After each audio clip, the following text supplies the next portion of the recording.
talk to me about like what the last 365 days have been because I know it has gone like this and then this. So kind of walk Yeah, that.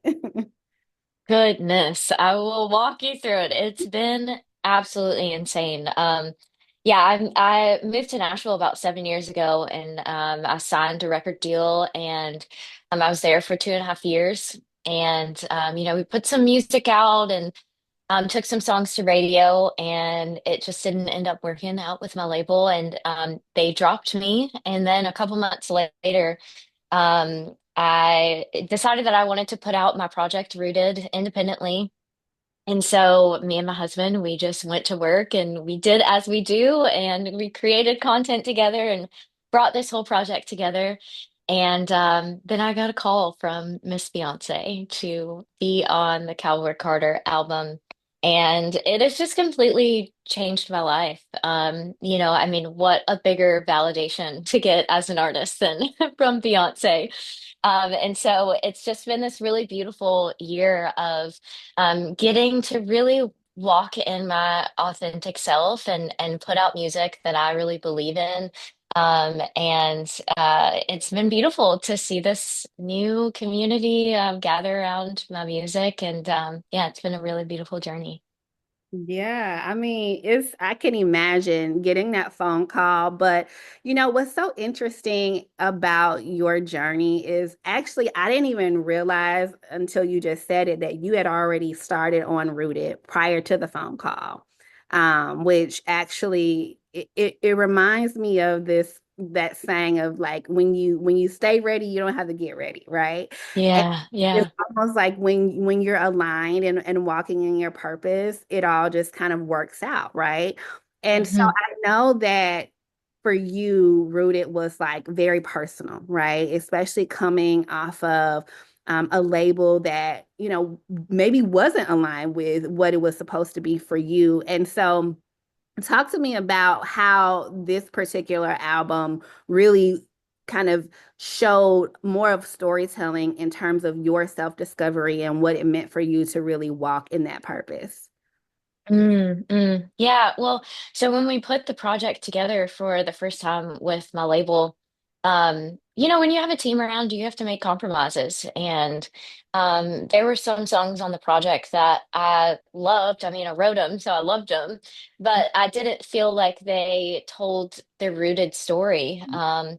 And for me, when we first put the project together, Rooted was more so it was more so about my roots. And I was like, okay, I'm telling people who I am through these songs.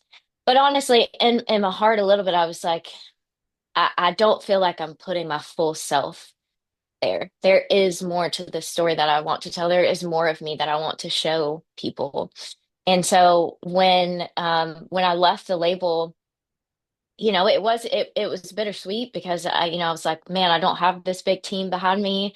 I don't know how this is going to work by myself, but also I know that I have a lot of faith in myself, and um I know that I can make good music, and I know that I have a story to tell. And so I just decided to trust myself. And so we went back in the archives, and I pulled out songs that I had written before I signed my deal. And the music that I was making before I signed, it was that true R&B country sound that just came so naturally to me. And it felt so good to be able to go back and take those songs and rework what Rooted looked like. And that's when the meaning of Rooted shifted for me, because it wasn't just about telling my story and letting people get to know me. It was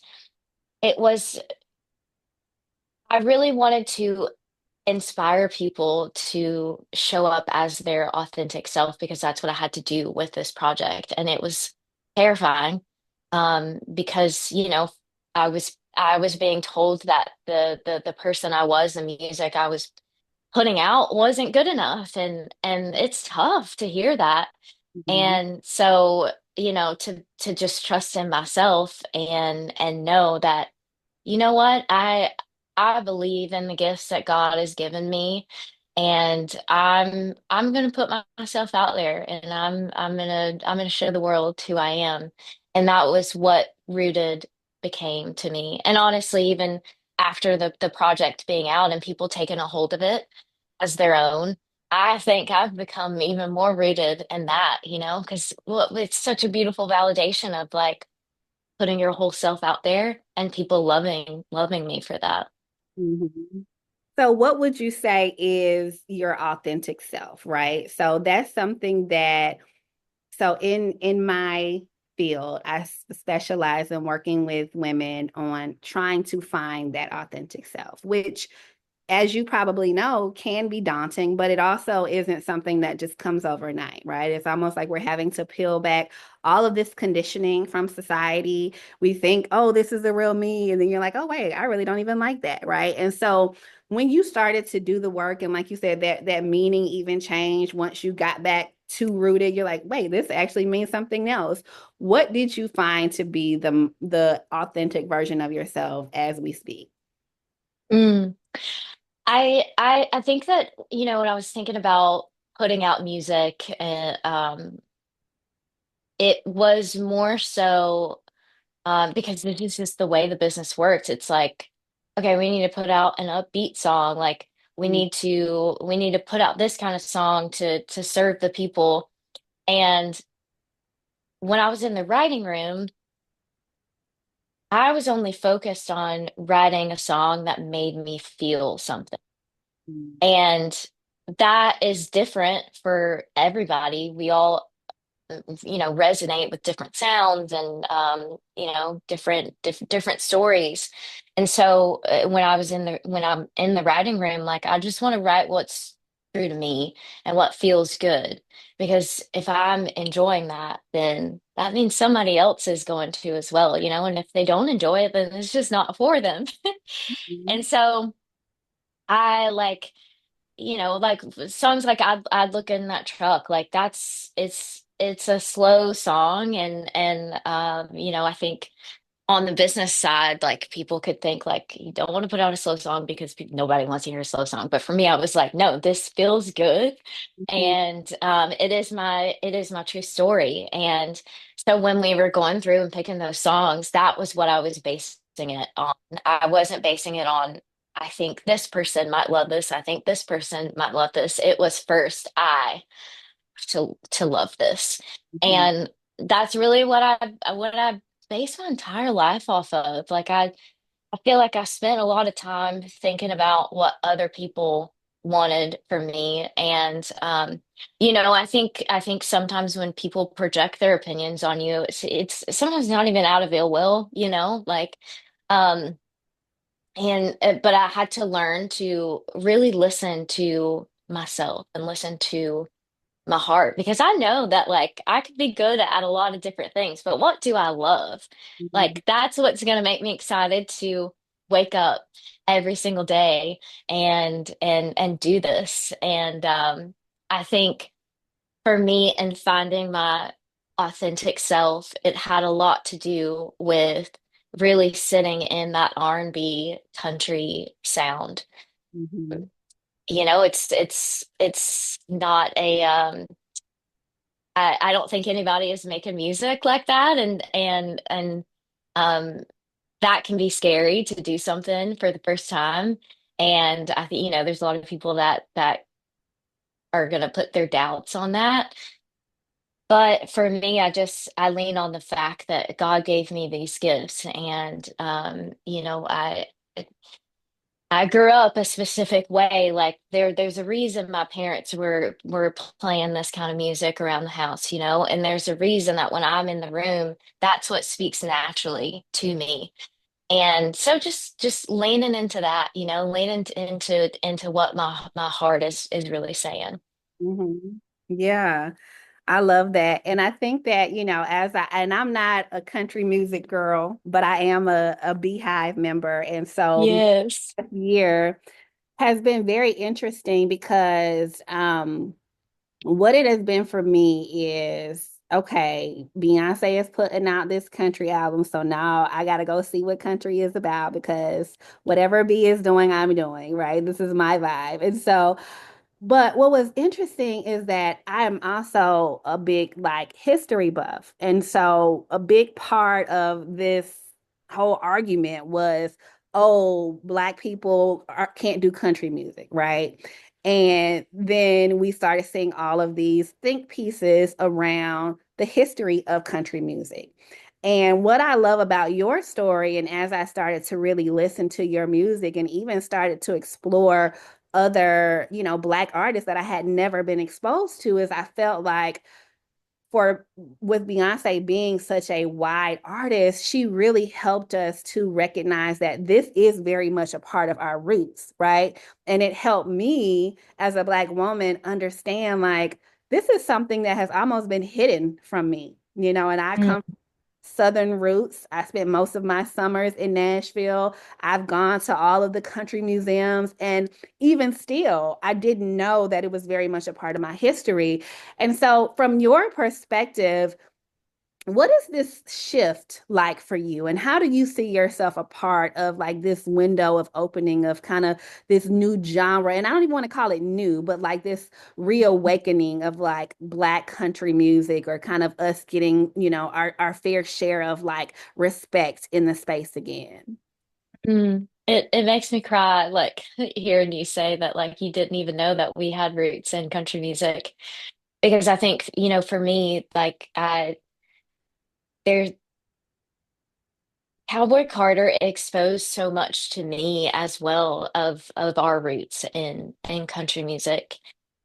And it has been so beautiful to see this community of our people in the comments saying exactly that. Like, I didn't know there was country music out there for me. And man, I ran across this somebody tweeted me this morning talking about my song Can't Help My Country and how that is an anthem for all of us. And that it just brought me so much joy because I think back to when I wrote these songs on Rooted, like I had no clue that what is happening now would be happening. Like I was writing this music for myself and I was writing this music hoping that there would be an audience to listen to it and to care about it. And there was a lot of uncertainty in that. And it's just been so, so beautiful to see our music being celebrated and to see our voices being celebrated. Um, because it is really tough. It is tough to feel like you're in a silo, fighting for your voice to be heard. And I think that through Cowboy Carter, I feel like I don't have to do the fight alone, you know? Mhm, And and that means a lot. And I think it gives me even more of a responsibility to continue to put myself out there and to continue to show my stories. Because what I've realized is we all fight through putting our authentic selves out there. We mhm, all have opinions around us, and we all have people telling us who we should be. And I believe so believe so much that if you put yourself out there, there is a community for you. You don't have to change to fit within the mold. Your people are going to find you, and that's exactly what's happened to me, and I'm really thankful. Yeah, that's beautiful. Talk to me about though that your experience specifically on Blackbird, right? And for Mm. those listeners who maybe don't know the historical context of the song, tell us a little bit about that song. Mm. It has been such a beautiful experience getting to be a part of Blackbird because I didn't know the history before we recorded it, and it is a celebration of girls.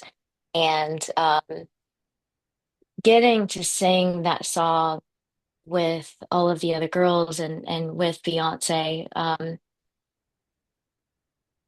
it was a special moment for me to get to sing with literally my favorite artist in the world. Like such a cool moment for me and such a bucket list moment.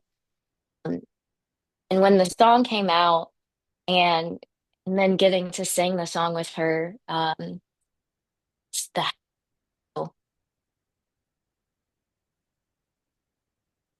it makes me think about the little girls sitting in their bedroom, seeing that image and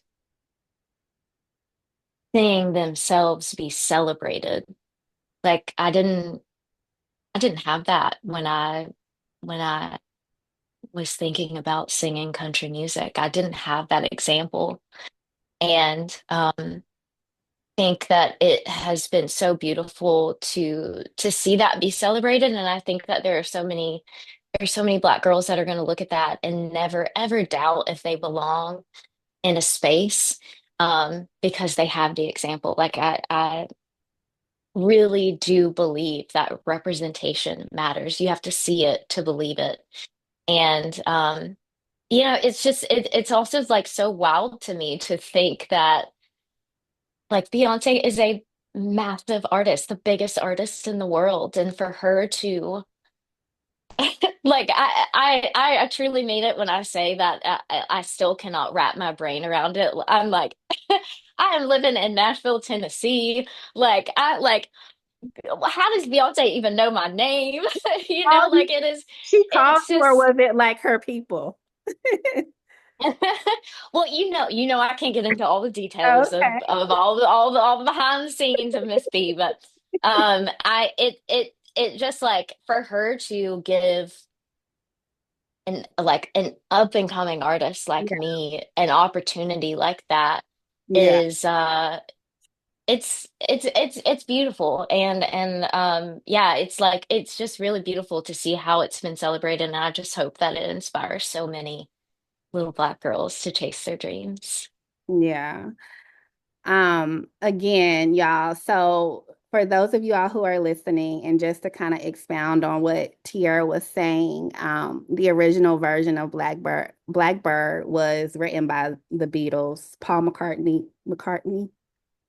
And, in an interview, he talks about how, the original song was written during the civil rights movement. And specifically, he was seeing images of Black girls during desegregation, right? And this is when, we were getting bottles thrown at us and, words spewed at us. And he essentially wrote this song as a Blackbird being representative of Black girls to just, see the light at the end of the tunnel with the hope of, us seeing ourselves free from all of this. And I remember when I first heard the song, like my friend, we were listening to the album, she texted me and she's like, girl, I'm just bawling, crying, listening to Blackbird. And I'm like, oh, let me go back. Because again, I'm listening, but I'm not listening.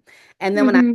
listen, I'm just like, tears because I think that the heaviness of the album set along the backdrop of where we are now, it is heavy, right? Because the reality of it is we've come so far, but yet we haven't, right? And the beauty of it all was that even as I'm reading, look, all of these think pieces after you all's performance was it was almost as if they were saying, we've come full circle because now you all were the Blackbirds, right? It was kind of like you all were representative of those Black girls now being able to be the dream and see the light.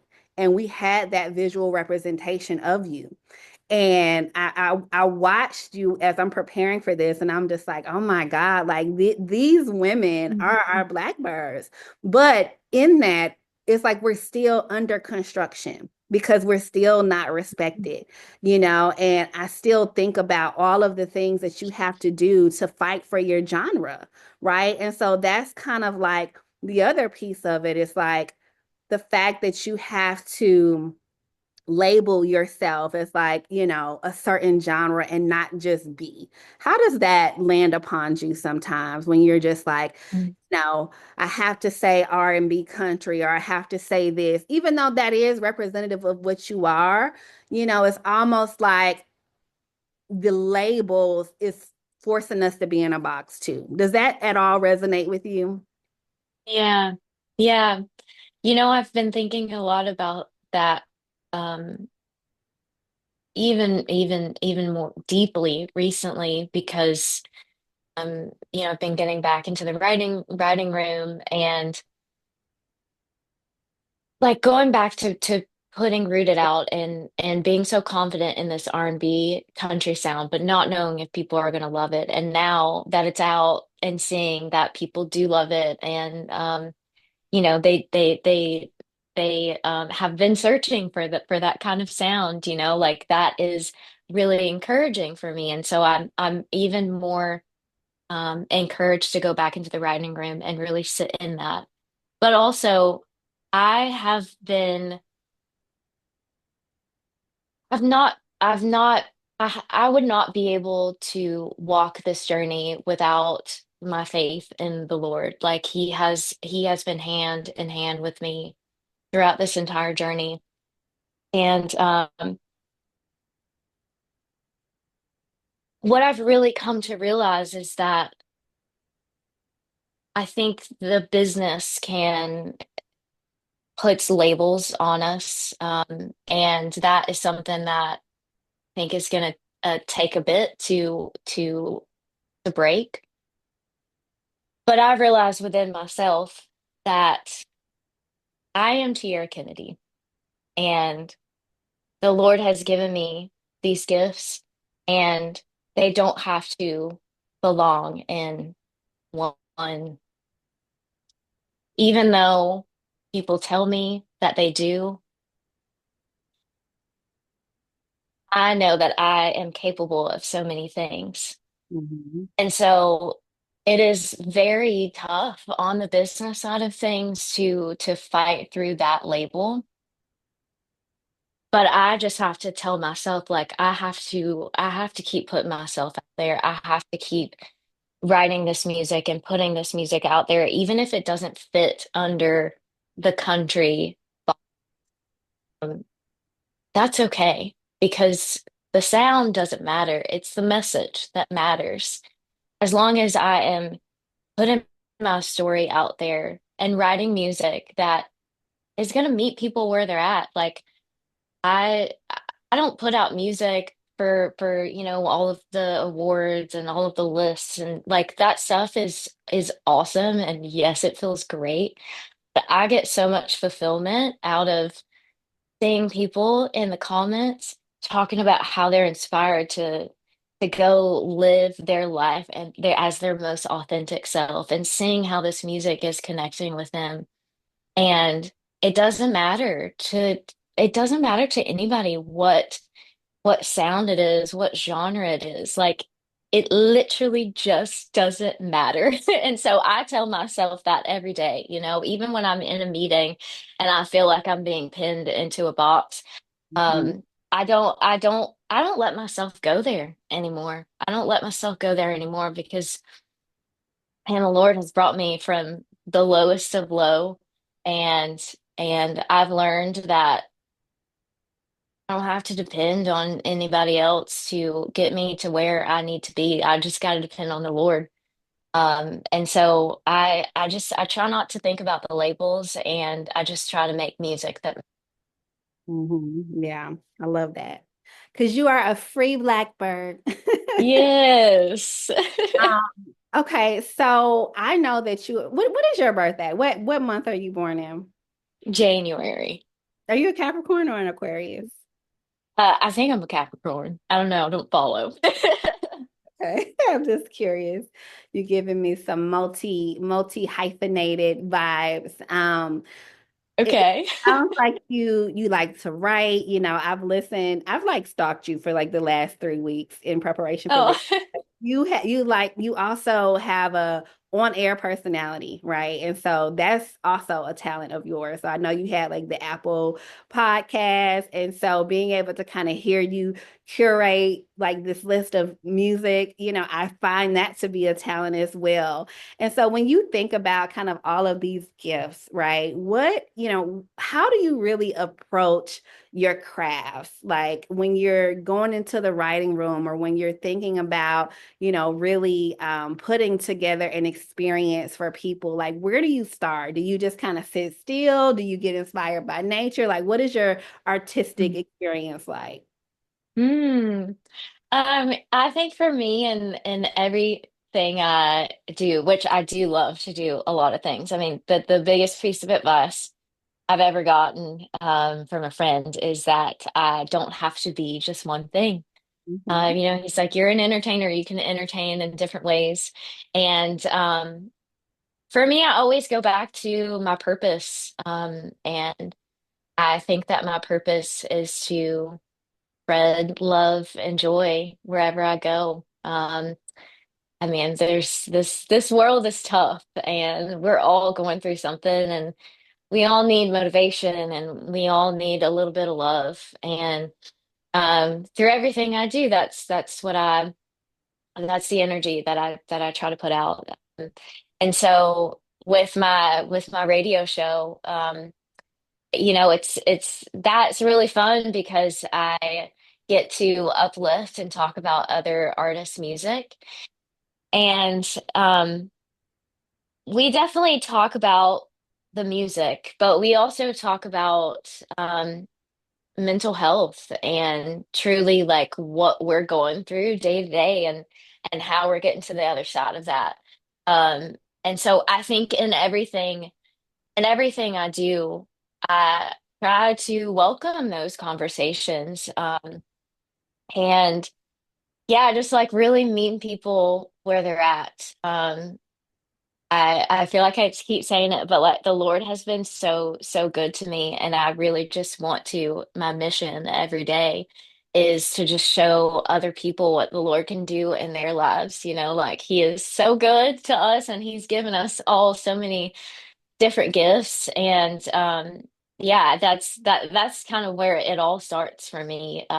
At the beginning of anything I do is making sure that I'm fulfilling my purpose. Yeah, I love that. I love that so much. I'm curious, what is the meaning behind the name of your label? The name of my green is my color. Mhm. So that is based off of my song "I'd Look Good in That Truck." We really just like wanted a fun little name to kind of wrap the project together. There's not like too deep of a meaning. We just wanted a fun, cute name. I thought that was so funny because this year when I'm doing like I'm turning 40 this year, and so I did like this whole like mood board for the year. I'm like I'm really being drawn towards the color green. Yeah, yeah. My birthstone is like emerald, and I'm like my birthday mood board is like all of these shades of green. So when I saw that, I was like, oh my God, we're like soul That's sisters. awesome. So Yeah, I was yeah. just wondering what that was. Yeah, and like that's kind of like the project overall rooted. We, my husband is my creative director, and so we're really intentional about the branding of everything and the vibe of everything. And I am big on. I feel like we can really just like feel and see God's love through nature, and I always feel so at peace when I'm outside and just looking at, the beautiful world. And so even, with the visuals of Rooted, we really like to dig into nature. And yeah, I think it's just really soothing. And like these are fake plants. Right. That is one thing. I love plants, but like house plants, yeah, I cannot keep a single thing alive. So I know. I If got you that faux greenery. compromise, even the faux greenery gives us life though. So that makes sense. Yes. Well, this has been a great conversation. Before I let you go, I just have to know what is on the horizon? What do we have to look forward to in 2025 coming from you? We are definitely extending the rooted story. Um, like I said, it's been really awesome to see people really accepting and loving the R&B country sound, and I just feel even more comfortable in that. And so there are a couple songs that we didn't put on the project that um, we're going to be putting out and extending the story. Um, and I have been, yeah, I've been listening to the fans. I am hearing what they want, and we are listening. I love it. Well, wonderful. Well, thank you so much for hopping on. I am excited to see what's going to be coming out from you, all the projects. We just want to celebrate you and congratulate you on all of your success. I'm so proud of you. I mean, thank you for expanding this genre for me personally and for all of the Black girls out there who are just getting into country music. I have just really, truly enjoyed listening to your albums. And this has just been a wonderful conversation. So thank you for joining us here at the Buckeye Review.